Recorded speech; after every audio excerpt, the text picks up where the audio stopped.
అగ్ని అనాలిసిస్కి స్వాగతం. నేను మీ రామకృష్ణ. ప్రకాశం జిల్లాలో రాజకీయాలు కొత్త పుంతలు దక్కుతున్నాయి.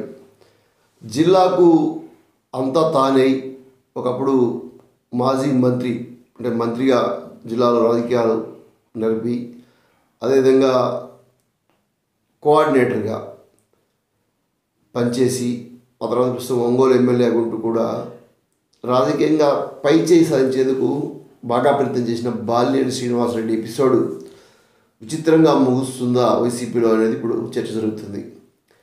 నిన్న మొన్నటి వరకు అంటే ముఖ్యమంత్రి జగన్మోహన్ రెడ్డికి దగ్గరగా మామ బంధువు కావడం, ఆయన చెప్పింది విధంగా జిల్లాల అధికారులు మంత్రి పదవి పోయినా కూడా ఆయన యొక్క పెత్తనం పై చేయి కొనసాగిన తరుణం ఇది.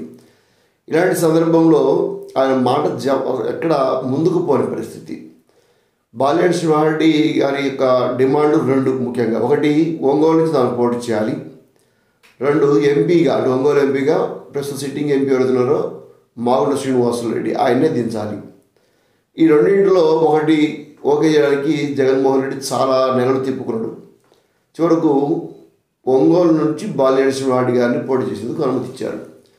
ఇక ఎంపీ సీటు మాత్రం ఒప్పుకోలేదు. మాగుంట శ్రీనివాసరెడ్డిని ఎట్టి పరిస్థితుల్లో సీట్ ఇచ్చేయలేదు, ఆయనకు సీట్ లేదు. చెవిరెడ్డి భాస్కర్ రెడ్డి ఆయన తీసుకొచ్చి ఇక్కడ ఇన్ఛార్జిగా ఇస్తున్నాం ఒంగోలుకి. అదేవిధంగా రీజనల్ కోఆర్డినేటర్ కూడా విజయసాయిరెడ్డి మార్చి చెవిరెడ్డికి ఇచ్చే అవకాశం ఉంది. ఒంగోలు ఎంపీకి కూడా చెవిరెడ్డి పోటీ చేస్తారనేది చాలా స్పష్టమైన సమాచారంగా మనకు కనిపిస్తుంది.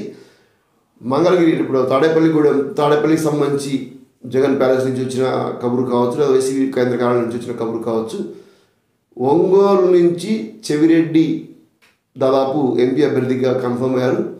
ఇక ఎమ్మెల్యేగా పోటీ చేయాలా లేదా అనేది బాలినేని యొక్క ఇష్టం. ఇది వారు చెప్పిన స్పష్టమైన సమాచారం. దీంతో బాలినేని అలకపోని ఈసారి ఇంకా నేను ఉండట్లేదు, పార్టీ మారుతా అన్నట్టుగా కూడా ఒక సమాచారం లీక్ అయింది. నిజానికి సోమవారం విజయసాయిరెడ్డి గారు ప్రకాశం జిల్లాకు వచ్చి ఒంగోలులో మీటింగ్ పెట్టి ప్రకాశం జిల్లా అభ్యర్థుల ఎంపిక దాదాపు పూర్తి చేసిన పరిస్థితి. ఎందుకో మరి ఆయన రాలేదు. బాలినేని శ్రీనివాసరెడ్డి గారినే విజయవాడ రమ్మని చెప్పి పిలిపించారు. 3 గంటలకు రమ్మని బాలినేని కబురు పంపితే బాలినేని ఇక్కడి నుంచి వెళ్ళేసరికి 3 గంటల 30 నిమిషాలు అయింది. ఈ లోపల ముఖ్యమంత్రి జగన్మోహన్ రెడ్డి వేరే కార్యకలాపాల్లో బిజీగా ఉండడంతో బాలినేనికి అపాయింట్మెంట్ ఇవ్వలేదు. దానికి 3 లోపల వచ్చింటే బాగుండేది, 3 దాటింది, 3 అయింది కాబట్టి ఆయనకు అపాయింట్మెంట్ లేదంటే ఆయన ఉస్తూరుమంటూ వెనక్కు రాసిన పరిస్థితి. ఇక ఈరోజు పరిస్థితి కలవడానికి రమ్మని చెప్పి మరలా సీఎం వర్గాలు బాలినేని గారికి ఫోన్ చేస్తే ఎంపీ మాగుంట శ్రీనివాసరెడ్డి సబ్జెక్టు తేలితేగానే రానంటే ఆ విషయం లేదుగా, అది ఎప్పుడో క్లోజ్ అయిపోయింది, అటకెక్కింది. అక్కడ చెవిరెడ్డిని పెడుతున్నాము, మాగుంట గురించి మర్చిపోయి నువ్వు వచ్చి మాట్లాడమంటే దానికి నేను రావట్లేదు, మాగుంటకు సీట్ ఇస్తేనే వస్తాను, లేదు మాగుంటకి పెట్టగానే నాతో ఇంకా మాట్లాడద్దు, అసలు నేను ఉండట్లేదని చెప్పేసి పార్టీకి కూడా ఇంకా బై రామ్ అని చెప్పేంత పరిస్థితిలో ఉన్నట్టుగా పార్టీ వర్గాలు పర్టికులర్గా బాలినేనికి సంబంధించిన అనుచర వర్గం లీక్ చేసిన సమాచారం. సజ్జల రామకృష్ణారెడ్డి ఆయన భేటీ అవుతున్నారని ఒక టాక్ వచ్చినప్పటికీ భేటీ అయ్యారా లేదా కాసేపు పక్కన పెడితే మొత్తం మీద బాలినేని మాత్రం చాలా గట్టిగా ఒక నిర్ణయం తీసుకున్నారు.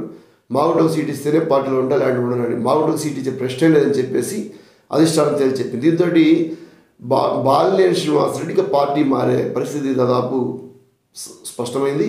వెళ్తే ఎక్కడికి వెళ్తారంటే ఆయన జనసేనకి వెళ్తారు, ఎప్పుడో వచ్చిన రూమర్ ఇది.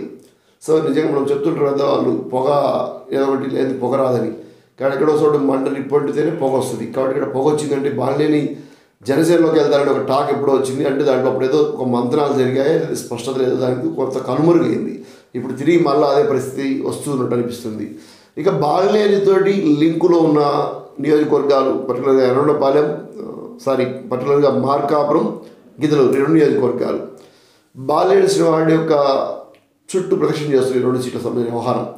గిద్దలూరు నుంచి అన్నార్ రాంబాబు గారు సిట్టింగ్ ఎమ్మెల్యే పోటీ చేయాలని, మార్కాపురం నుంచి సిట్టింగ్ ఎమ్మెల్యే కేపీ నాగారెడ్డి గారు పోటీ చేయాలని చెప్పేసి వాళ్ళిద్దరు కూడా ప్రయత్నం చేస్తుంటే బాలినేని దానికి ససేమిరా అన్నాం.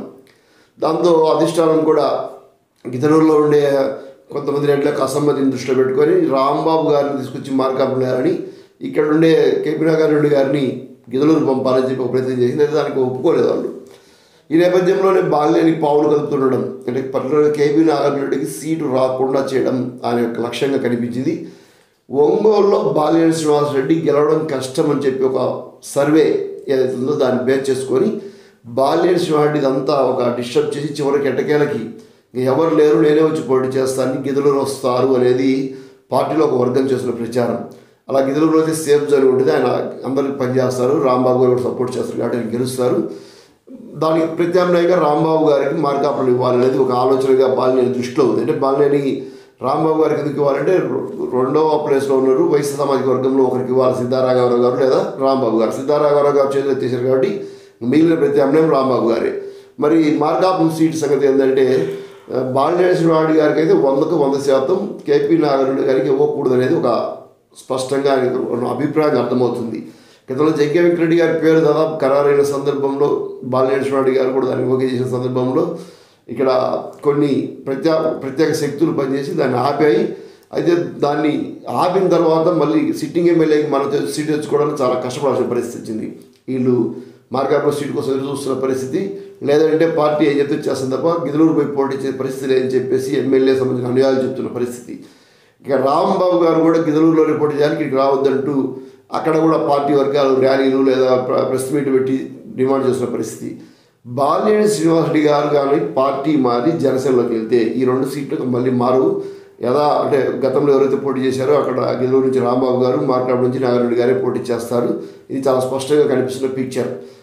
అధిష్టానం కూడా బాలినేని శ్రీనివాసరెడ్డి విషయంలో ఇక ఎక్కువ తాత్సారం చేయకుండా తాడో పెడో తేల్చుకోవాలని ఒక సంకేతాలు ఇచ్చినట్టు కూడా స్పష్టమవుతుంది. మరి సజ్జల రామకృష్ణారెడ్డి చివరి టాక్స్ ఏమైనా ఫలిస్తాయా లేదా బెడిసి కొడతాయనే తర్వాత సంగతి. చెవిరెడ్డి భాస్కర్ రెడ్డికి కూడా ఇక్కడ ఇన్ఛార్జ్ చేయడం బాలినేని శ్రీనివాసరెడ్డికి ఏమాత్రం ఇష్టం లేదు. తనను సంప్రదించకుండా ఆయన ఇన్ఛార్జ్ చేయడం ఏంటి, మాగుంటకే సీట్ ఉండాలా, మాగుంటే ఉండాలా మనకన్నట్టుగా ఆయన చెప్తున్న పరిస్థితి. అయితే ఆయన మాట వినే పరిస్థితి అధిష్టానం లేదు. సీఎంఓ వర్గాలు లేదా జగన్మోహన్ రెడ్డికి సంబంధించిన కీలకమైన వ్యక్తులు ఏ నిర్ణయం తీసుకుంటారో కానీ మొత్తం బాలినేని యొక్క ఎపిసోడ్ ముగింపు కాస్త ఇబ్బందికరంగానే ఉందనేది మాత్రం జిల్లా ప్రజల యొక్క ఆలోచన. థ్యాంక్ యూ ఫర్ వాచింగ్ అగ్ని అనాలిసిస్.